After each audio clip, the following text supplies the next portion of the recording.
Olá, sejam bem-vindos ao episódio 5. Quando o corpo diz chega, emoções e lesões no esporte juvenil. A gente tem visto que a gestão das emoções tem sido cada vez mais importante na vida de um atleta. E qual o objetivo aí do episódio de hoje? É justamente a gente revelar a conexão que as emoções reprimidas ali, que a pressão constante, que o surgimento de lesões físicas, né, em jovens atletas ensinam também, né, os pais a escutar os sinais do corpo dos seus filhos como um reflexo do emocional e prevenir, claro, danos que podem ser profundos aí. Então, eu quero começar já fazendo uma pergunta, uma reflexão. Seu filho já sentiu alguma dor? Já sentiu cansaço? Já teve, por acaso, lesões assim recorrentes, mas os exames de alguma maneira não mostraram nada? Será que você já passou por isso aí na sua casa com seu filho? E qual o impacto disso? O corpo, nosso corpo fala o que a nossa mente muitas vezes tenta calar. Então, hoje, a gente vai falar sobre algo que poucos pais percebem, porque às vezes os sinais são bem invisíveis. E o corpo do jovem atleta pode ser o mensageiro aí dessas emoções não resolvidas, reprimidas, ou que às vezes a gente até ignora, né?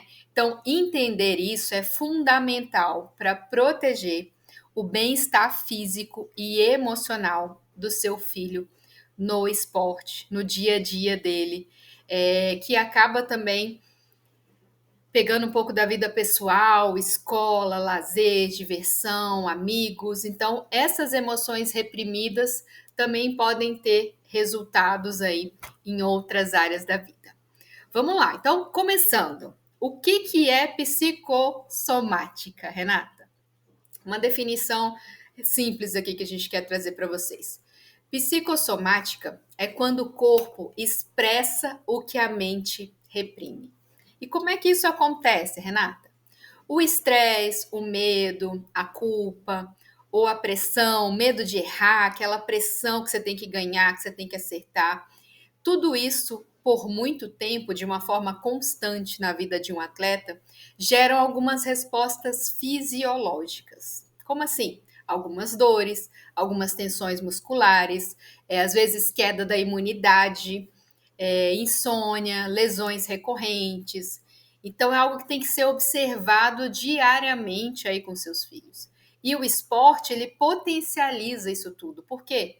Porque o corpo está sempre em constante exigência. O corpo está sempre exigindo ali a alta performance dele, o limite físico dele, até mental e emocional também, desse atleta.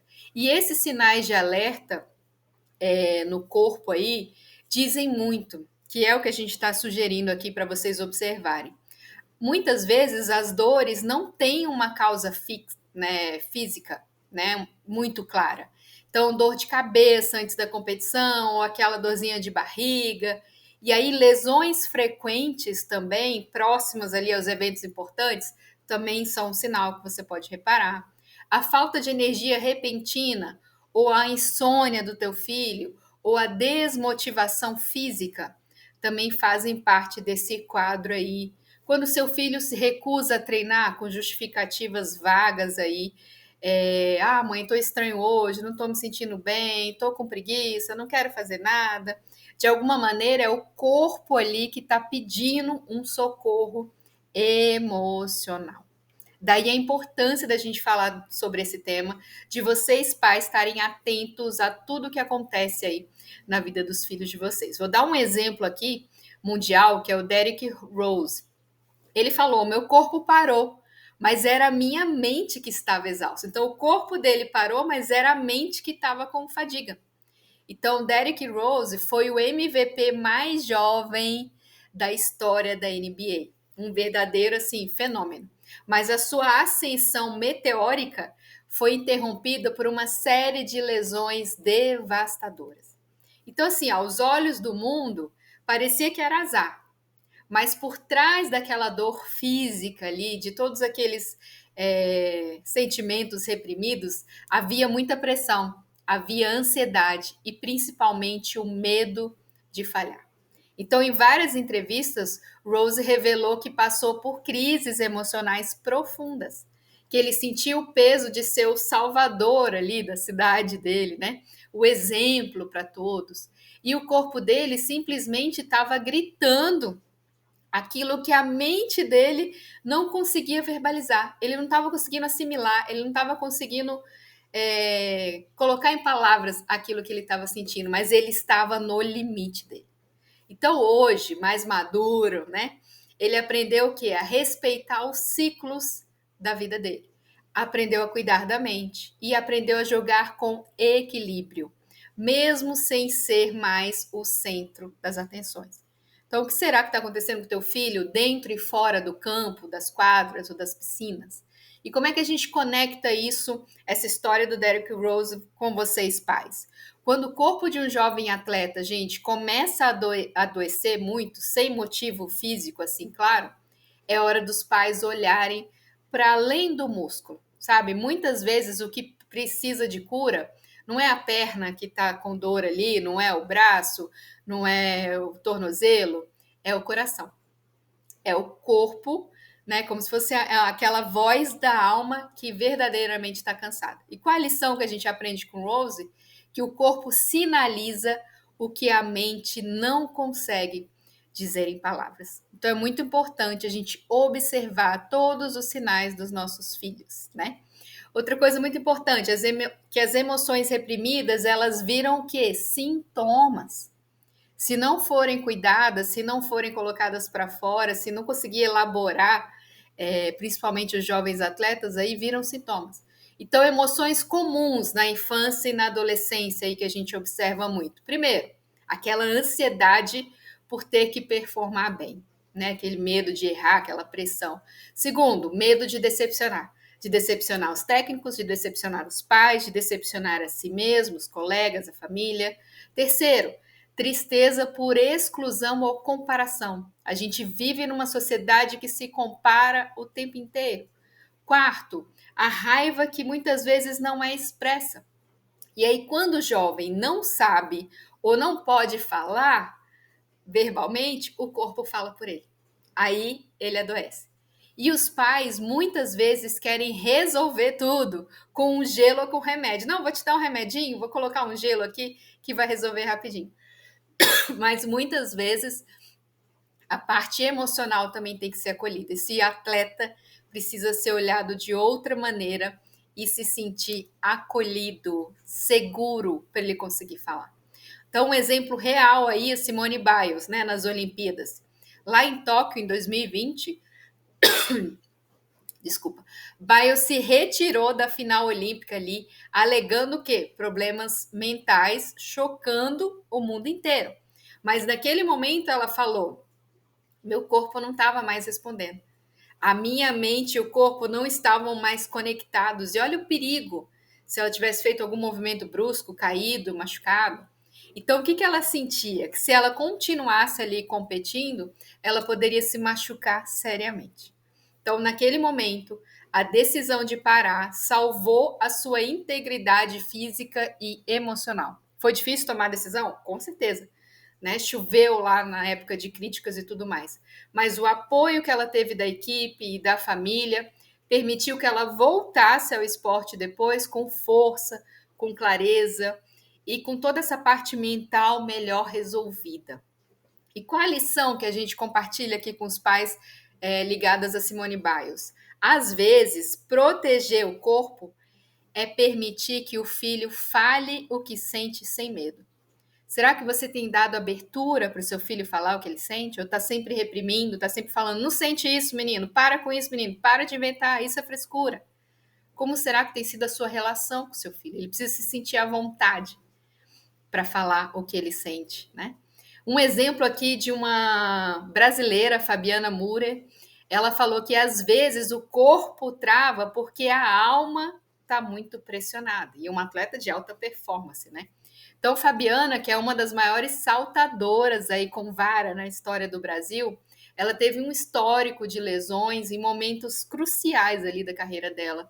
em algumas finais de mundial, nos Jogos Olímpicos. Então, aparentemente, era como se o corpo dela tivesse traindo ela mesma.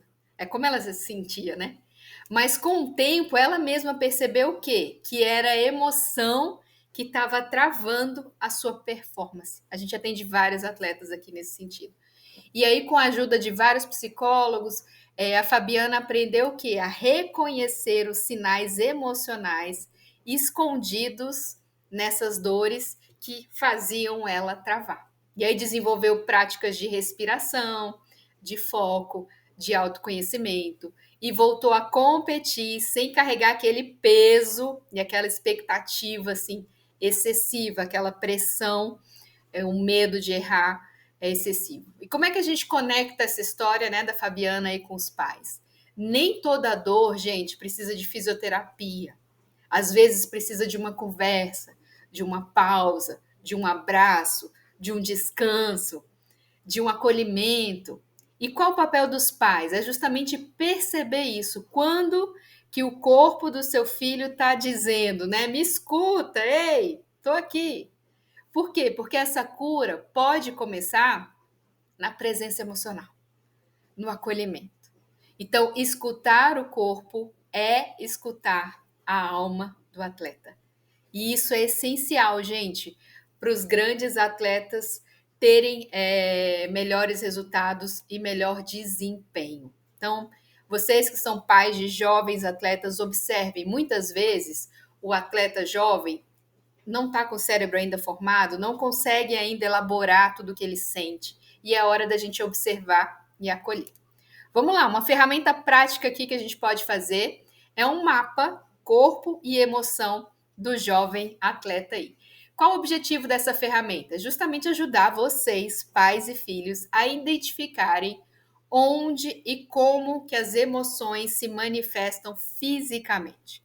Então, como é que vai funcionar, Renata? É como se fosse a imagem do corpo humano que a gente vê, né, ela no frontal e no dorsal. E aí a criança marca ali no desenho onde que ela está sentindo dor ou desconforto. Às vezes ela nem sabe dizer onde é, mas no desenho vai saber. Ela pode marcar e falar qual a emoção que ela acredita que está sentindo junto com essa dor. Quando você sente a dor, o que você sente junto? Ah, tristeza, incômodo, ansiedade. Qual o evento recente que aconteceu na vida dela que pode estar ligado a isso? O que você acha que aconteceu ultimamente que está ligado a essa dor, que está ligado a essa emoção? E assim a gente começa a mapear um pouco melhor, né, aquela dor, a raiz do que a criança está sentindo. E o que a gente pode aprender com isso, gente? O que a gente pode fazer para ajudar a criança a descarregar aquela emoção sem que o corpo dele, o corpo daquela criança, precise fazer isso por você. Então, como é que os pais podem ajudar no dia a dia? Valide o que o seu filho sente sem minimizar. Evite, gente, pelo amor de Deus, evite frases como assim: é frescura, você não pode estar sentindo isso é só preguiça, né? Muitos pais costumam falar isso para os filhos: para de drama. Então, vocês conhecem os filhos, vocês conseguem identificar quando realmente é drama ou é preguiça, que aí você chama atenção uma vez, ele já vai e faz, ou quando de fato é algo que tem sido recorrente. Então, crie espaços semanais de escuta emocional. Escute o seu filho, observe, olhe nos olhos. Os pais conseguem ver quando o filho está bem ou não está, né?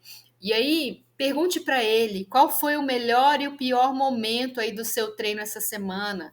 Mas acolha, escute, deixe ele falar. Como é que seu corpo, filho, tá te falando que precisa de ajuda hoje? Você tá bem? Você tá forte? Tá com energia? Não, mãe, tô fraca. Não, mãe, não tô me sentindo bem, tô com alguma dor. Então, é preciso entender que o descanso também é treino. E é essencial para as crianças acharem esse equilíbrio, né, que a gente fala tanto aqui na saúde mental. Então, o corpo do atleta jovem, ele é muito inteligente. E se ele está falando com dor, com algum desconforto, alguma coisa assim, um cansaço constante, não ignore. preste atenção, acolha, escute, abrace, observe, reflita sobre o que está acontecendo. Por quê? Ou a gente escuta as emoções com palavras, ou a gente pode escutar com o corpo ali, com algumas dores.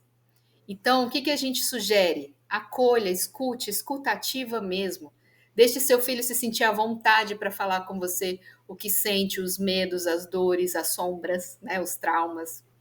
E aí, no próximo episódio, a gente vai falar sobre os atletas silenciosos, aqueles que não dizem o que sentem, né? E como é que os pais podem escutar até o silêncio. A gente atende várias crianças e criança é muito monossilábica, né?